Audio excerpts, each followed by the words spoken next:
This video contains minor spoilers for the Silent Hill 2 remake. If you haven't played it yet, I strongly suggest waiting until you have finished the game to watch this video.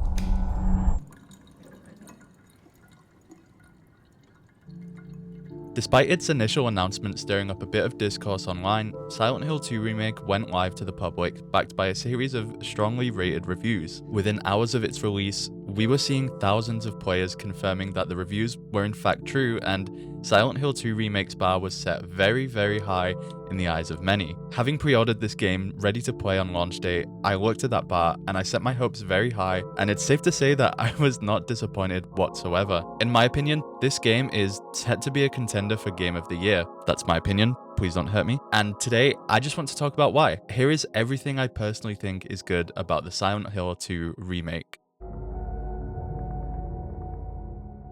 It's no surprise to anyone that in the year 2024, gaming is becoming more and more accessible to the masses, so that regardless of who you are, you can enjoy games as much as the next person. Silent Hill 2 Remake lives up to that standard with a wide range of accessibility features, including high contrast mode, similar to The Last of Us. But what I wanted to highlight here is that they give you the option to change the in-game font to one that's more dyslexia friendly. Dyslexia affects around 1 in 10 people worldwide, which is over 780 million people. Adding a dyslexia-friendly font to video games is something that is oftentimes overlooked, which is why I'm glad to see dyslexia was actually taken into consideration during the development of Silent Hill 2 Remake. I personally don't have dyslexia, so I didn't use the font during my first playthrough, but I'll definitely be using it for any future videos so that any of you watching can have the best experience possible. It's important to remember that this game is a remake, not a remaster, which means that it's been rebuilt completely from the ground up, or I guess reimagined to be a new version of the same game that caters to both the original audience and a new one. I imagine it can be quite difficult to achieve that goal, especially given how loud the more critical fans can be on social media and such. But the Silent Hill 2 remake absolutely knocks it out of the park with its variation in content without deviating from the original storyline. For example, I was worried I knew where everything would be since I played the original not too long ago, so when I went looking for all the key items necessary to enter the apartments, I was quickly stopped in my tracks by blocked paths and even completely new puzzles. This resulted in me taking almost 2 hours just to make my way into the apartments because I was just so caught up exploring the new town with no idea of what I was doing. In my opinion, that's a good thing. The combat system in the remake is, understandably, vastly different to what we had in the original. We now have this modern, over-the-shoulder perspective at all times, which means we have more fluidity and more control over James and how he fights his enemies. For me, the combat system is almost perfect.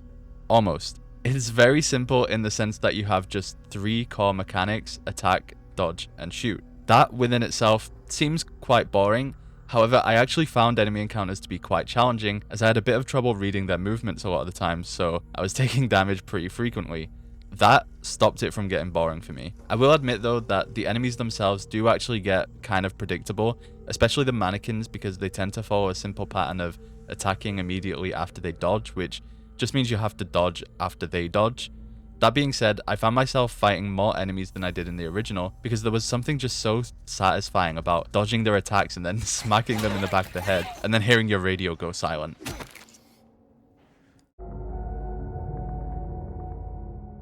The soundscape within Silent Hill 2 Remake is genuinely flawless. I have nothing bad to say about it whatsoever.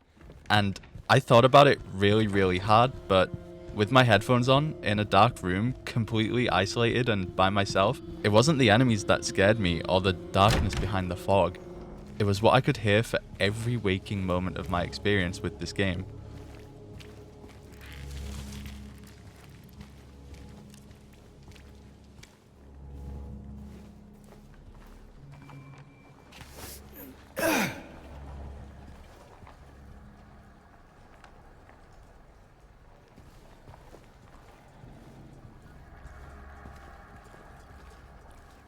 Creepy stuff. If you have any kind of Dolby Atmos system, I strongly recommend making use of this if you truly want that breathtaking, absolutely terrifying, authentic horror experience that the Bloober team have carefully crafted with their sound design. I mean, just look at this visual representation of how well designed this is, taken from Reddit user Bombachin,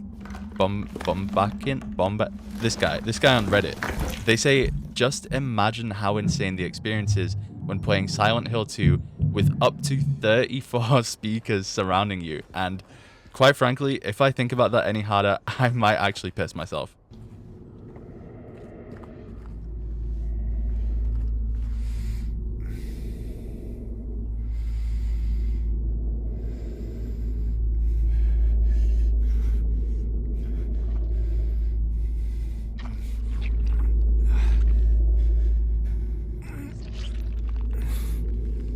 It isn't just the soundscape though, it's the music too that really does an amazing job at provoking emotions that I didn't even know I had.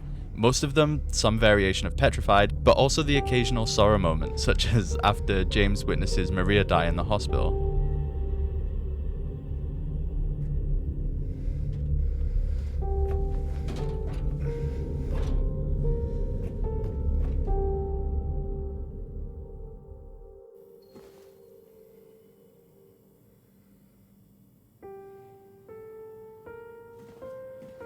My personal favourite though is the song that plays after James watches the tape of Mary as the hotel crumbles to pieces around him.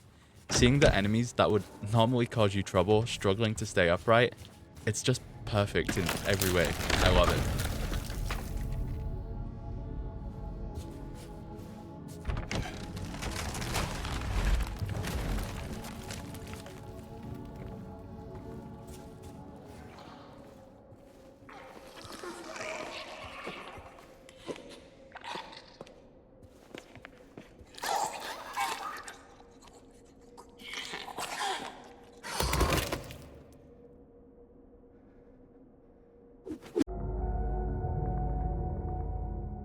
It's no surprise that a game released in late 2024 by a name as big as Konami is going to be one that stuns graphically, but oh my god, I was not prepared for what I was about to see.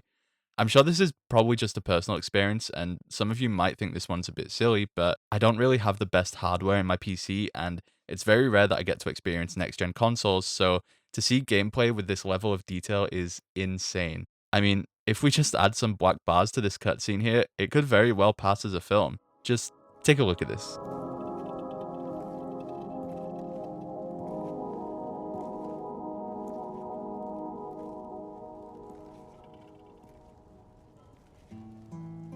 In my restless dreams, I see that town. Silent Hill. You promised you'd take me there again someday. But you never did. Well, I'm alone there now. In our special place. Waiting for you.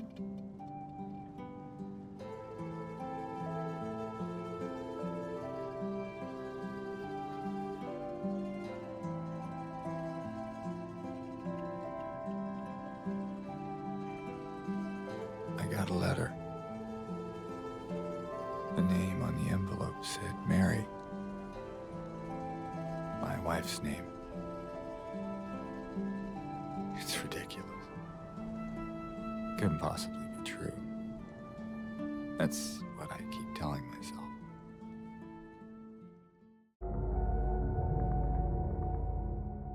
As you play through the Silent Hill 2 remake, you'll come across a number of these interactions where you can view old camera angles in the new game, sort of like giving a little shout out to fans of the original saying, hey, remember this? That, to me, is just such a nice detail to add, and it kind of reminds me of the Easter egg scene in the Resident Evil 5 Lost in Nightmares DLC, where if you interacted with the door to the mansion a few times, the game would switch you from the over-the-shoulder perspective to this fixed camera angle perspective instead, as a little callback to the first Resident Evil game set in the Spencer estate. In Silent Hill though, whilst you don't get to play with fixed camera angles, the callbacks do sometimes show remnants of the original game that have since been changed, such as this broken coin puzzle in Blue Creek Apartments, which in the remake is now over in Woodside Apartments. Many theorists believe that this supports the endless loop theory, which is a theory suggesting that James is stuck in an endless loop of suffering, forced to relive his trauma over and over for eternity, like some kind of purgatory. And seeing remnants of the past in these callbacks backs that theory up very strongly, but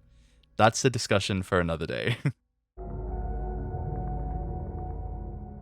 Depending on the game you play, survival horror games can sometimes feel a little too easy if you manage to accumulate a bunch of ammo or health supplies, etc. But one thing I loved about the Silent Hill 2 remake is that even though you could go on a bit of a rampage and break every car window you see, your chances of finding ammo in them were very slim, and I often felt more inclined to use my wooden plank, or later on the steel pipe, to fight whatever enemy I saw, because ammunition was something that I quickly learned was valuable for dealing damage, but also extremely scarce, and I think for the most part, this really helped me find the game a lot scarier, and it made me feel like I should actually explore areas as designed instead of just speedrunning to the objectives. I mean, I was opening up every single cabinet possible and smashing every single car window whenever I could, just hoping and praying there would be a couple extra pistol bullets for me, but instead, it was just me and my trusty steel pipe against the world. Or at least against this guy. The enemies, for the most part, are very simple, as every encounter is pretty much the same. You attack, dodge, whatever.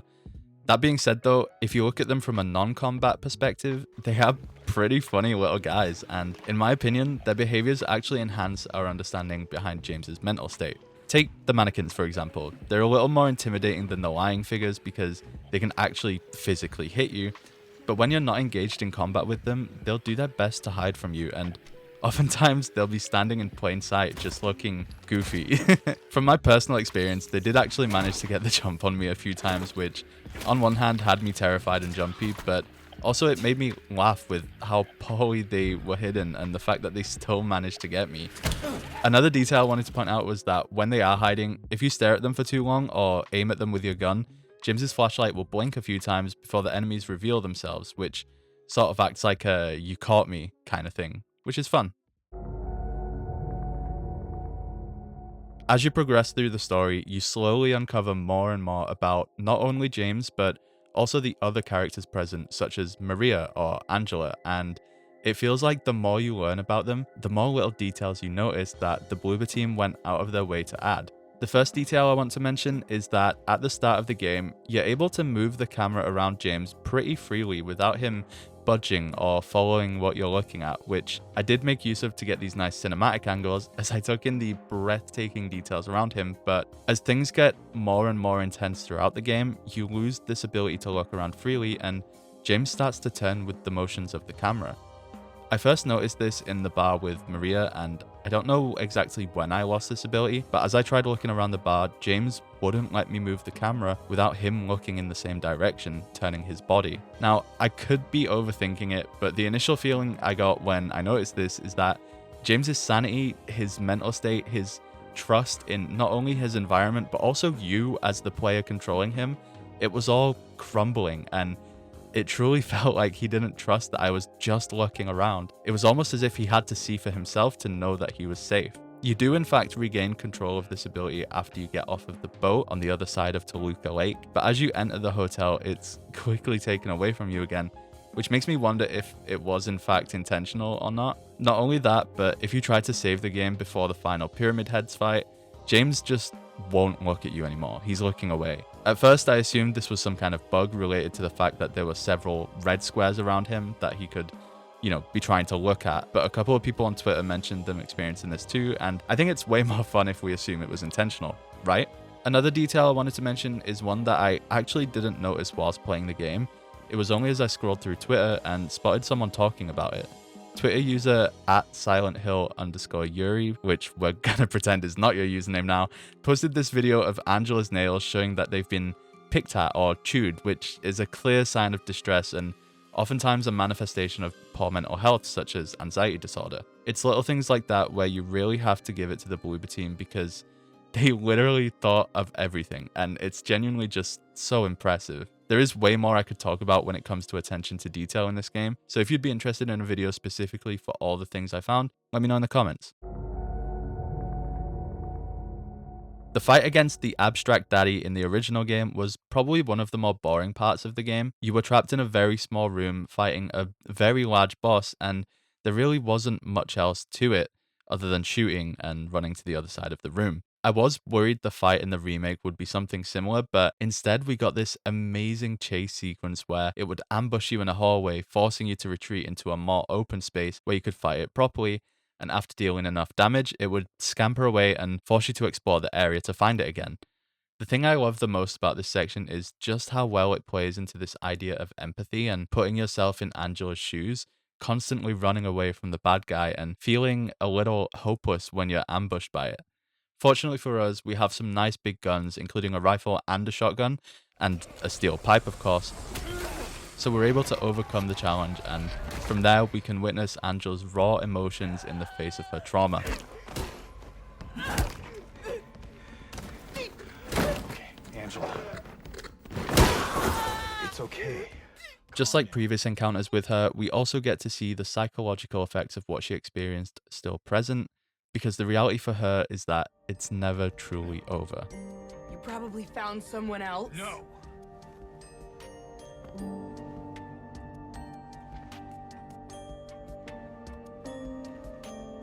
I need to find my mama.